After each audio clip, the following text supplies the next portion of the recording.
Narito ang ilan sa mga maling kaugalian o ugali na maaaring dahilan kung bakit nananatiling mahirap ang isang tao. Una, kakulangan sa kaalaman tungkol sa pananalapi.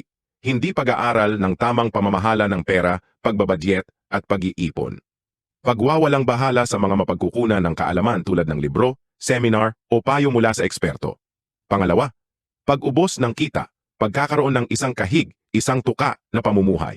Walang ipon o pondo para sa emergency. Pangatlo, pag-asa sa swerte paniniwala na ang tagumpay ay nakadepende sa panalo sa loto o bigla ang biyaya.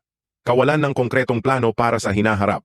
Pang-apat, walang disiplina sa paggamit ng utang, sobrang paggamit ng credit card para sa hindi kinakailangang gastusin. Pangungutang para sa luho imbes na sa mahalagang bagay tulad ng negosyo o edukasyon.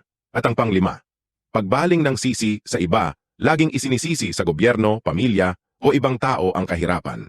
Kawalan ng responsibilidad sa sariling desisyon at aksyon.